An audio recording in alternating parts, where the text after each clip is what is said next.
Now joining me in studio, New York State Senator Lea Webb with the 52nd District. Hi, how are you doing? I'm doing good. Great to be here. Yes, thank you so much for coming on. My So pleasure. first, you have a lot of things coming up. You have the Yes. reading program, the teacher supply drive. So let's start off with the supply drive. Tell me a little bit about that. Yes, so I'm so excited. This is my second annual teacher supply drive.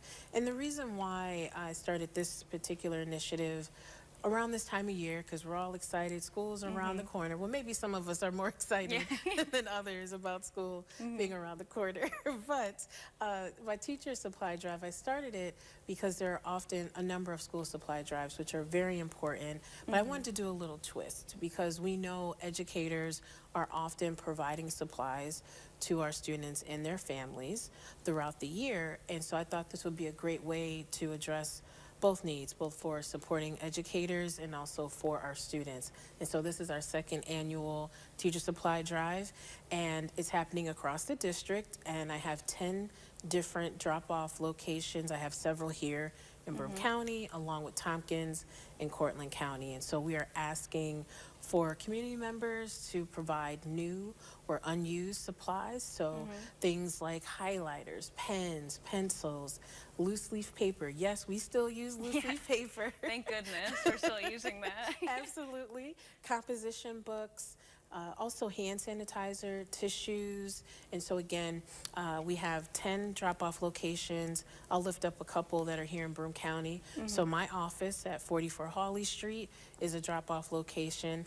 Also in Vestal, at the Vestal Library, is another drop-off location, along with several others. You can also go to my website and find the remaining locations for Broome, Cortland, and Tompkins counties. Okay, yeah, that's amazing how you mentioned too, a lot of teachers have to, put their own money in and buy their whole classroom supplies. So it's Yeah. nice that you are holding these drives. And then you're also having, along the school subject, you're having your summer reading program. Yes. So tell me a little bit about that as well. So very excited about that as well. That has been going since July, and it will be wrapping up by September 1st. This is a way to get our students and their families in our libraries. So our theme for the summer reading program is that your adventure begins at the library.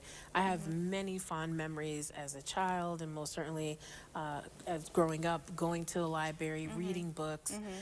Our libraries provide such incredible resources, whether it's for academic pursuits, community engagement opportunities, and so much more. And so with the summer reading program, what's great is not only can we support people in their passion for reading, it also helps us to also improve literacy rates, which is another challenge that we have in our region and our state, challenges with literacy rates. And so it's a great way to address that and so much more.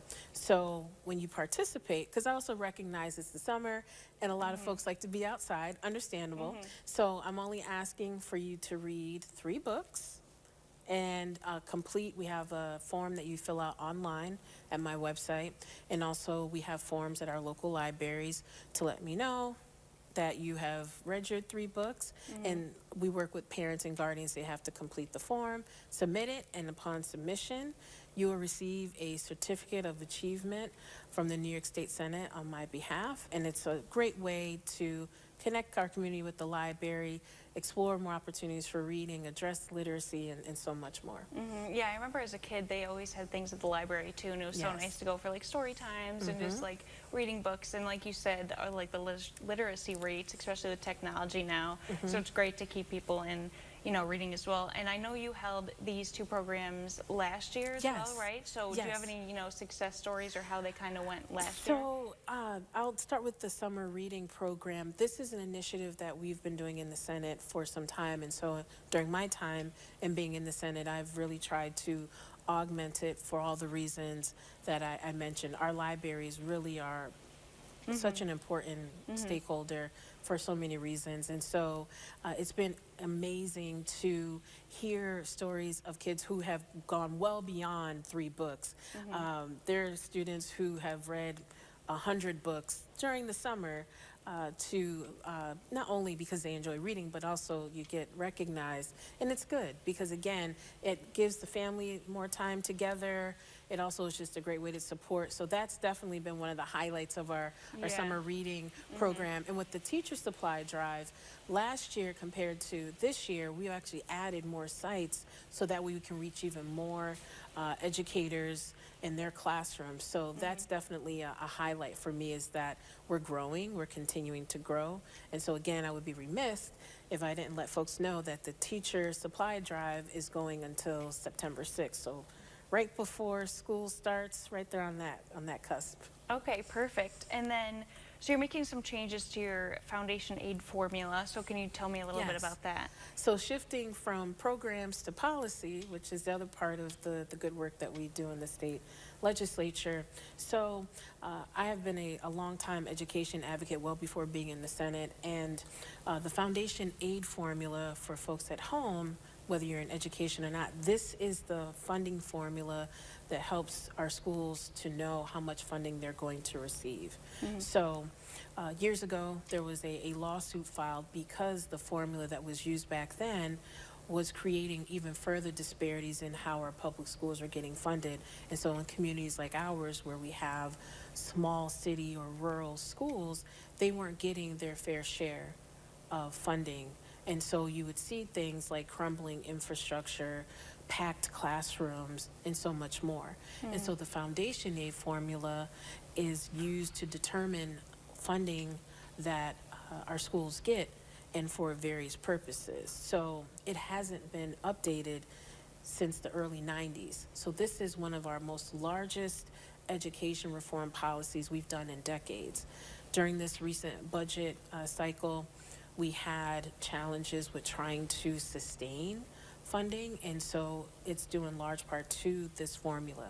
So this is an opportunity to not only change that policy, but the public can actually weigh in on it, which is very important.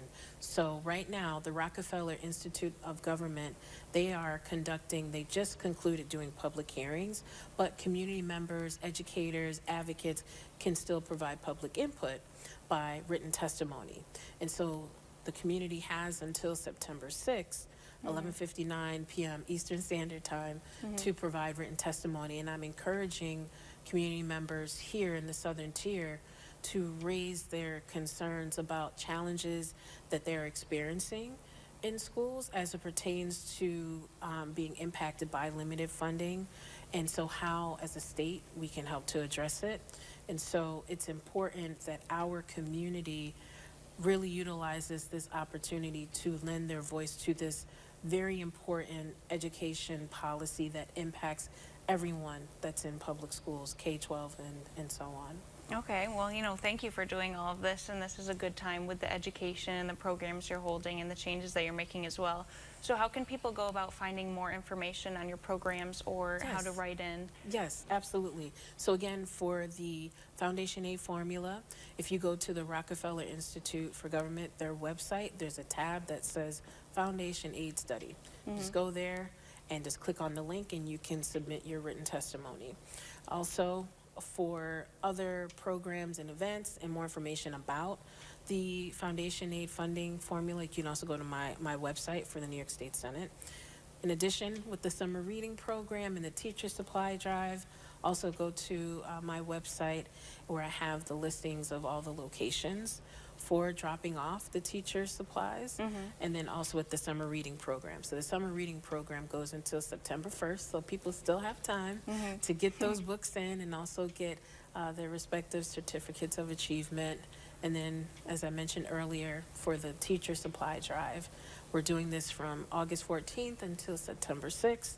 So again, while we're out and about still celebrating summer and enjoying it, please drop off supplies, some of the ones I mentioned, and on my website it gives a breakdown of other supplies that we can utilize. Again, new or unused supplies. All right. Well, Yes. again, thank you so much for doing all of this and for the community and just, helping out in as many ways as you can. And thank you so much for coming on today and, Yes. telling us about this. My pleasure. I also want to make sure that everyone continues to enjoy summer, so enjoy it, and also wishing everyone a successful start to the academic year. All right. Well, thank you so much. Thank My you so much. pleasure. I appreciate My it. pleasure. For those of you who might have missed those details, State Senator Lea Webb is hosting a few events coming up. The Teacher Supply Drive will run from August 14th to September 6, 2024. The deadline for enrolling in the summer reading program is September 1st, 2024. And for the foundation aid submissions, the deadline is September 6th. For more information, you can visit nysenate.gov/nyread and rockinst.org. We're now sending it over to Connor in the Weather Center.